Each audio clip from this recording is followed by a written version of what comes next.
ಎಲ್ಲರಿಗೂ ನಮಸ್ತೆ. ನನ್ನ ಹೆಸರು ಹರಿಣಿ ಅಂತ. ನಾವು ಹೊಸದಾಗಿ ಯೂಟ್ಯೂಬ್ ಚಾನಲ್ ವೀಡಿಯೋಸ್ ಮಾಡೋಣ ಅಂತ ಅಂದ್ಕೊಂಡಿದ್ದೀನಿ. ಇದೇ ಮೊದಲನೇ ಅಡುಗೆ ನಂದು. ಇವತ್ತು ನಾನು ಸೋಯಾ ಚಂಕ್ಸ್ ಕುರ್ಮಾ ಮಾಡ್ತಾಯಿದ್ದೀನಿ. ಅದಕ್ಕೆ ಬೇಕಾಗಿರೋ ಸಾಮಾನುಗಳು: ಸೋಯಾ ಚಂಕ್ಸು ಬಿಸಿನೀರಲ್ಲಿ ನೆನೆಸ್ಕೊಂಡು ಚೆನ್ನಾಗಿ ಹಿಂಡ್ಕೊಂಡು, ಅದಕ್ಕೆ ಪಲಾವ್ ಎಲೆ, ಜೀರಿಗೆ, ಸೋಂಪುಕಾಳು, ಕರಿಬೇವು, ಈರುಳ್ಳಿ, ಕ್ಯಾಪ್ಸಿಕಮ್ಮು, ಆಲೂಗಡ್ಡೆ ಸ್ವಲ್ಪ, ಶುಂಠಿ ಬೆಳ್ಳುಳ್ಳಿ ಪೇಸ್ಟು, ಆಮೇಲೆ ಟೊಮೆಟೊ 2 ಪ್ಯೂರಿ ಮಾಡಿಟ್ಕೊಂಡಿದ್ದೀನಿ. ಗಸಗಸೆ, ಗೋಡಂಬಿ ಮತ್ತು ಕಾಯಿನ ಪೇಸ್ಟ್ ಮಾಡಿ ಇಟ್ಕೋಬೇಕು. ಈಗ ಹೇಗೆ ಮಾಡೋದು ಅಂತ ನೋಡೋಣ. ಮೊದಲು ಬಾಣಲಿಗೆ ಎಣ್ಣೆ ಹಾಕ್ಕೊಂಡು ಈ ಡ್ರೈ ಸ್ಪೈಸಸ್ನೆಲ್ಲ ಹಾಕೋಬೇಕು. ಚೆನ್ನಾಗಿ ಕಾದ್ಮೇಲೆ ಹಾಕ್ಕೊಳ್ಳಿ. ಇದು ಫ್ರೈ ಆಗಬೇಕು. ಅದಾದಮೇಲೆ ಸ್ವಲ್ಪ ಕರಿಬೇವು,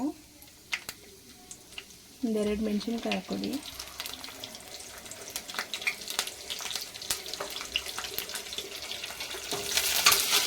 ಆಮೇಲೆ ಸಣ್ಣಕ್ಕೆ ಹೆಚ್ಚಿರೋ ಅಂತ ಈರುಳ್ಳಿ ಹಾಕ್ಕೊಳ್ಳಿ.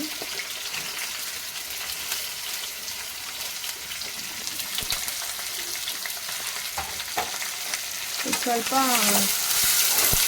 ಲೈಟ್ ಬ್ರೌನ್ ಆಗಬೇಕು, ಅಲ್ಲಿವರೆಗೂ ಹುರ್ಕೊಳ್ಳಿ. ಅರಿಶಿನ ಹಾಕ್ಕೊಳ್ಳಿ.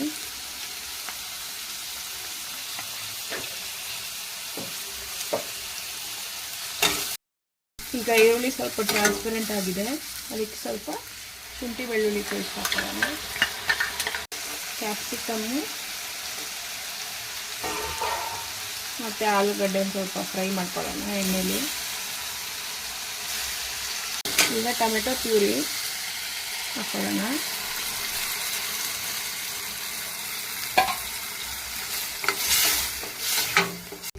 ಒಂದು ಈರುಳ್ಳಿ ತೊಗೊಂಡಿದ್ದೀನಿ ದೊಡ್ಡ ಸೈಜ್ದು, 2 ಟೊಮೆಟೊ, 1 ಆಲೂಗಡ್ಡೆ ಚಿಕ್ಕದು, 1 ಕ್ಯಾಪ್ಸಿಕಮ್ ಚಿಕ್ಕದು ಹಾಕೊಳ್ಳಿ.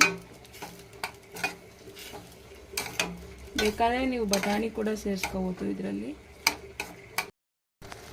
ಈಗ ಕುದಿದಿದೆ, ಇದಕ್ಕೆ ಸ್ವಲ್ಪ 1 ಸ್ಪೂನಷ್ಟು ಅಚ್ಚ ಪುಡಿ ಹಾಕ್ಕೊಳ್ಳಿ, ಸ್ಪೂನಷ್ಟು ಗರಂ ಮಸಾಲ ಹಾಕ್ಕೊಳ್ಳಿ, ನಂತರ 1 ಸ್ಪೂನಷ್ಟು ಧನಿಯಾ ಪುಡಿ ಹಾಕ್ಕೊಳ್ಳಿ. ಈಗ ಲೈಟಾಗಿ ಸ್ವಲ್ಪ ಗಟ್ಟಿ ಆಗ್ತಿದೆ, ಗಮ್ ಅಂತಿದೆ. ಈಗ ಇದು ರುಬ್ಬಿರೋ ತೆಂಗಿನಕಾಯಿ, ಗೋಡಂಬಿ ಆ ಪೇಸ್ಟ್ನ ಹಾಕ್ಕೊಳ್ಳೋಣ.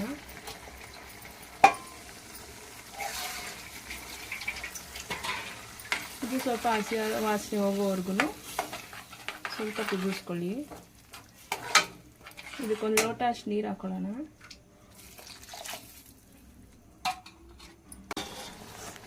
ತಟ್ಟೆ ತೆಗೆದು ನೋಡೋಣ, ಫುಲ್ ಕುದೀತಿದೆ. ಈ ಟೈಮಲ್ಲಿ ಸೋಯಾ ಚಂಕ್ಸ್ ಏನು ನೆನೆಸಿಟ್ಟಿದ್ವಲ್ಲ, ನೀರೆಲ್ಲ ಚೆನ್ನಾಗಿ ಹಿಂಡ್ಬಿಟ್ಟು ಇದಕ್ಕೆ ಹಾಕೊಳ್ಳೋಣ.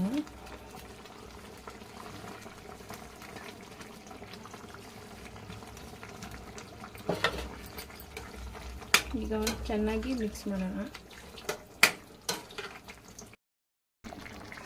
ಈಗ ನೋಡ್ಕೋಬೇಕು ನೀವು ಉಪ್ಪು ಖಾರ ಸರಿ ಇದೆಯಾ ಅಂತ. ಬೇಕು ಅಂದರೆ ಇನ್ನೊಂದು ಸ್ವಲ್ಪ ಉಪ್ಪು ಖಾರ ಹಾಕ್ಕೋಬೋದು. ಈ ಟೈಮಲ್ಲಿ ಒಂದು 5 ನಿಮಿಷ ಕುದ್ಮೇಲೆ ಸರ್ವ್ ಮಾಡೋಕ್ಕೆ ರೆಡಿ ಇದೆ. ನಾನು ಇದನ್ನು ಚಪಾತಿ ಜೊತೆ ಸರ್ವ್ ಮಾಡ್ತಾಯಿದ್ದೀನಿ. ನೀವು ರೋಟಿ, ದೋಸೆ, ಚಪಾತಿ, ಕುಲ್ಚಾ, ನಾನ್ ಯಾವುದಕ್ಕಾದರೂ ತಿನ್ಬೋದು, ಚೆನ್ನಾಗಿರುತ್ತೆ.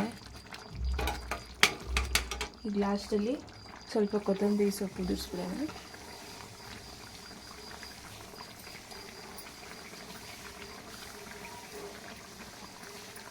ಈಗ ಸರ್ವ್ ಮಾಡ್ತೀನಿ. ಈಗ ಬಿಸಿ ಬಿಸಿ ಸೋಯಾ ಚಂಕ್ಸ್ ಕುರ್ಮಾ ತಿನ್ನಲು ರೆಡಿಯಾಗಿದೆ.